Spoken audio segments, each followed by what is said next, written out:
சக்தி தென்காசி மாவட்டம் கடையநல்லூர் மகாராஜாபுரத்தைச் சார்ந்த சக்திவேல் ஆர்த்தி தம்பதிகள் திருமணமாகி 10 ஆண்டு காலம் குழந்தை பேர் இல்லாம நம்ம சேலத்து மகமாய தேடி வந்து ஒரே ஒரு அமாவாசை தான் கும்பப்படையில் பிரசாதம் வாங்கி சாப்பிட்டாங்க. மீண்டும் அவங்களால வர முடியல. முதல் மாதம் சாப்பிட்டுட்டு போய் 6 மாதம் கழிச்சுதான் அம்மா கருவை தக்க வச்சிருக்காங்க. அதுவும் பெண் குழந்தையாக அம்மா கருவை தக்க வச்சு பெண் குழந்தைய அவங்க குடும்பத்துக்கு வரமாக கொடுத்திருக்காங்க. ஆவணி அமாவாசை நன்னாளான இன்று அம்மனுக்கு தேங்காய் பழம் பூமாலை பட்டு வஸ்திரம் வேண்டுதல் கடனாக செலுத்திட்டு உங்க முன்னாடி சாட்சியாக நின்றுட்டு இருக்காங்க. 10 ஆண்டு காலம் அவங்க இருந்த கடும் தவ வாழ்க்கைக்கு உடனாகவே மனமிறங்கி கும்பப்படையில் பிரசாதத்தின் மூலியமாக உயிருள்ள வரைக்கும் மறக்க முடியாத மழலை செல்வத்தை பிள்ளை செல்வத்தை வரமாக கொடுத்திருக்காங்க. அடுத்த கருவியும் உடனாக தக்க வச்சு இவங்க குடும்பத்துக்கு ஒரு ஆண் வாரிசையும் நம்ம சேலத்து மகமாய் வரமாக கொடுத்துக்கணும் நான் வேண்டிக்கிறேன். இந்த வீடியோ பார்க்கின்ற பக்த கோடி பெருமக்களாகி நீங்களும் வேண்டிக்கங்க.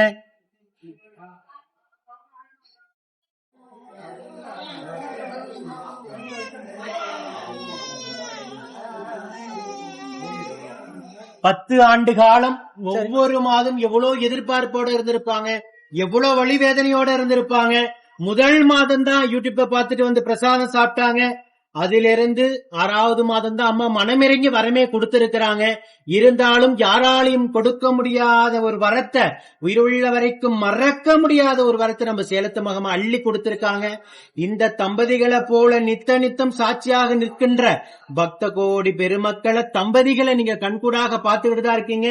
நம்ம சேலத்து மகமாயுடைய அற்புதங்களையும் அதிசயங்களையும் நீங்க சொல்லுங்கப்பா. இப்ப லட்சக்கணக்கான பக்தர்கள் உங்களை பார்த்துட்டு இருப்பாங்க. நம்ம மகமாயோட அற்புதத்தை பத்தி நீங்களே சொல்லுங்க. 10 வருஷம் எவ்வளவோ ஏக்கப்பட்டிருப்பீங்க, வழிவேதனை அடைஞ்சிருப்பீங்க. நம்ம அம்மாவை தேடி வந்து முதல் மாதம் தான் கும்பப்பள்ளி சாப்பிட்டீங்க. அதுல இருந்து 6வது மாதம் தான் அம்மா மனமிறங்கி உங்களுக்கு வரமே கொடுத்திருக்காங்க. என்ன நினைக்கிறீங்க அம்மாவை பத்தி? இந்த கோவில வந்து நான் வந்து யூடியூப்ல தான் பார்த்தேன். அப்புறமா இந்த கோவிலுக்கு வரலாம்னு சொல்லி ஒரு டைம் நினைச்சு இங்க வந்தேன். கரெக்டா நான் வந்து ஒரு டைம் தான் வர முடிஞ்சிச்சு. அதுக்கப்புறம் என்னால வர முடியல.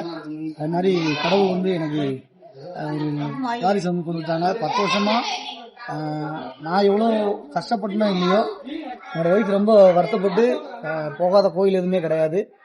எல்லா பக்கமும் போய் ரொம்ப கஷ்டப்பட்டு தான் எங்க குழந்தைய வந்து அம்மா எங்களுக்கு கொடுத்துருக்காங்க. ரொம்ப நீங்க உயிருள்ள வரைக்கும் அம்மா கண்டிப்பா நன்றி கடனா மறக்காம இருந்தா போதும். அடுத்த கருவியும் இந்த அமாவாசைப்போ வந்திருக்கீங்க, பிரசாதம் வாங்கி சாப்பிடுங்க. அடுத்த கருவி உடனாக தக்க வச்சு இந்த குழந்தைக்கு துணையாக உங்க குடும்பத்துக்கு ஒரு ஆண் வாரிசு அம்மா நிச்சயமாக வரமாக தருவாங்க. இந்த வீடியோ பார்க்கின்ற பக்த கோடி பெருமக்கள் அத்தனை பேரும் அடுத்தது உங்களுக்கு ஆண் வாரிசு மகமாய் கொடுக்குன்னு வேண்டிக்குவாங்க. ஓம் சக்தி.